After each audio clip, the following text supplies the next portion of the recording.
नमस्कार, मैं हूं निकिता और आप देख रहे हैं सत्यहिंदी.com। चलिए एक नजर डालते हैं अब तक की सुर्खियों पर। देश में फिर से बढ़ रहे कोरोना के मामलों का जायजा लेने के लिए पीएम मोदी ने आज उच्च स्तरीय मीटिंग बुलाई। अधिकारियों के अनुसार बढ़ते कोरोना केस और उसके लिए तैयारियों को लेकर इस मीटिंग में बातचीत हुई।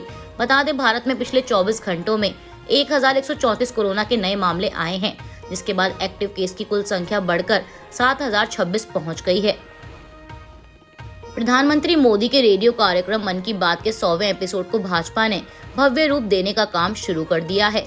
जानकारी है, पीएम मोदी का मासिक रेडियो कार्यक्रम मन की बात का 100वां एपिसोड 30 अप्रैल को प्रसारित किया जाएगा और भाजपा ने इस एपिसोड का प्रसारण 1 लाख से अधिक बूथों पर करने की योजना बनाई है। इसी के साथ साथ इस एपिसोड का प्रसारण विदेशों में भी किया जा सकता है और अब तक मन की बात में जिन जिन लोगों का जिक्र हुआ है, उन सभी को 30 अप्रैल को जोड़ने की भी योजना है। हर राज्य के मुख्यमंत्री और वरिष्ठ नेता भी मन की बात सुनेंगे। प्रधानमंत्री मोदी का रेडियो कार्यक्रम मन की बात का पहला एपिसोड 3 अक्टूबर 2014 को हुआ था। हिंदू नववर्ष पर आज संसद की छुट्टी को लेकर भी सियासी बवाल जारी है। आपको बता दें कि आज से चैत्र नवरात्र की शुरुआत हो गई है और इस मौके पर संसद में छुट्टी है, जिस पर समाजवादी पार्टी के सांसद शफीकुर रहमान बर्क और एसटी हसन ने सवाल उठाया है। शफीकुर रहमान ने कहा कि क्रेडिट लेने के लिए आज संसद में छुट्टी का ऐलान किया गया है। उन्होंने सवाल किया कि जब पहले हिंदू नव वर्ष पर संसद बंद नहीं रहती थी, तो इस बार छुट्टी का ऐलान क्यों किया गया है। वहीं एसटी हसन ने कहा है कि एक खास समुदाय को खुश करने के लिए सरकार ने एक कदम उठाया है।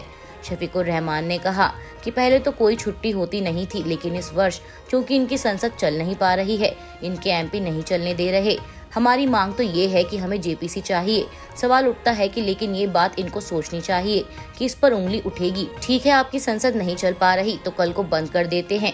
कल भी जैसे हुआ रोज बंद हो रही है, कल भी बंद हो सकती थी, लेकिन इस बार उसे छुट्टी में बदल दिया। उसका क्रेडिट हासिल करने के लिए और कोई बात नहीं है, क्योंकि इनका नजरिया नफरत फैलाना, हिंदू मुस्लिम बेस पर हर काम करते हैं।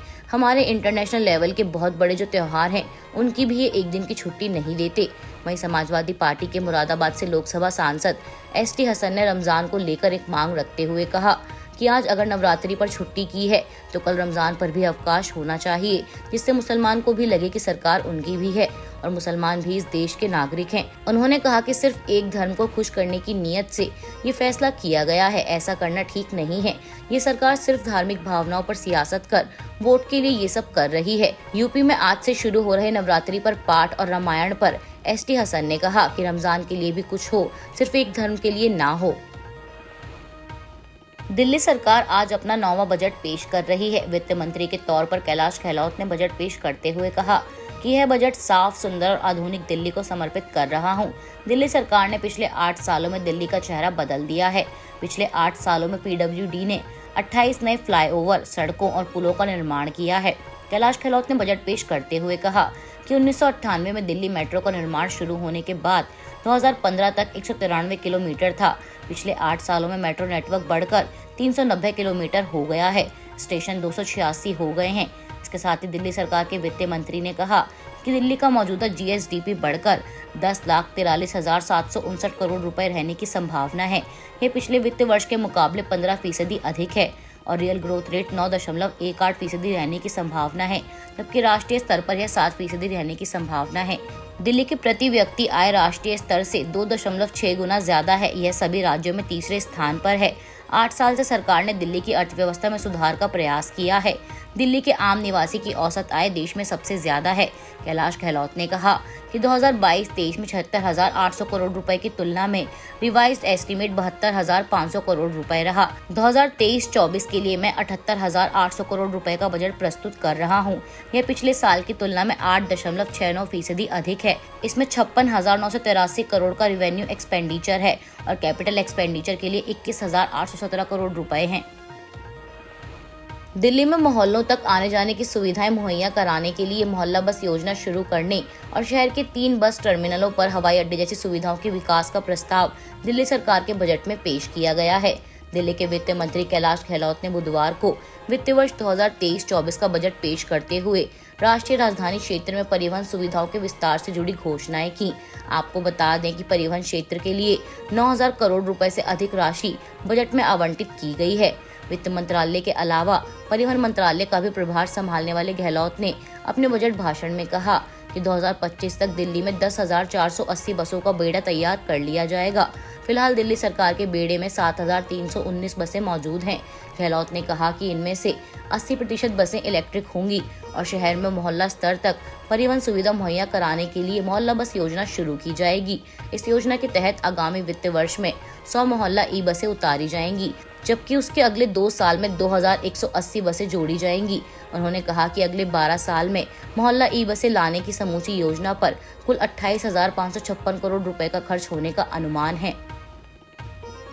दिल्ली के वित्त मंत्री कैलाश गहलोत ने बजट पेश करते हुए राजधानी में कूड़े के तीनों पहाड़ों के अंत को लेकर कहा कि यमुना दिल्ली की लाइफलाइन है। इसका सांस्कृतिक और आध्यात्मिक महत्व भी है। 8 वर्षों में किए गए प्रयासों के आधार पर 6 पॉइंट एक्शन प्लान पर काम कर रहे हैं। मार्च 2024 तक सीवेज ट्रीटमेंट प्लांट की क्षमता में 41% की बढ़ोतरी की जाएगी। घरों को निःशुल्क सीवर कनेक्शन दिए जाएंगे। प्रदूषण वाली इंडस्ट्री को नॉन कन्फर्मिंग एरिया में शिफ्ट किया जाएगा। कूड़े के तीनों पहाड़ों को 2 साल में एमसीडी के साथ मिलकर अंत करेंगे। दिसंबर 2023 तक ओखला, मार्च 2024 तक भलसवा और दिसंबर 2024 तक गाजीपुर लैंडफिल साइट को खत्म करेंगे। इसके लिए 850 करोड़ रुपए का बजट होगा।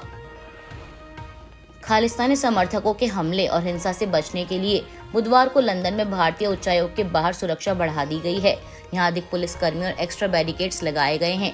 आपको बता दें कि यह कदम दिल्ली में ब्रिटिश उच्चायोग के बाहर से बैरिकेड्स हटाने के बाद उठाया गया है। ब्रिटिश हाई कमीशन के सामने लगे एक्स्ट्रा बैरिकेड्स हटाए जाने को लेकर पुलिस ने कहा कि हाई कमीशन की ओर से जाने वाले रास्ते में लगे एक्स्ट्रा बैरिकेड्स अड़चन पैदा कर रहे थे। हाई कमीशन के बाहर लगी सुरक्षा में कोई बदलाव नहीं किया गया है। बता दें कि दिल्ली में पुलिस का यह एक्शन लंदन में भारतीय उच्चायोग में खालिस्तानी प्रदर्शन के एक दिन बाद हुआ है। ब्रिटिश हाई कमीशन ने कहा कि यह सुरक्षा का मामला है, इसलिए हम इस पर कोई कमेंट नहीं करेंगे। गौरतलब है कि खालिस्तानी समर्थकों ने रविवार को लंदन में भारतीय उच्चायोग का तिरंगा उतार दिया था।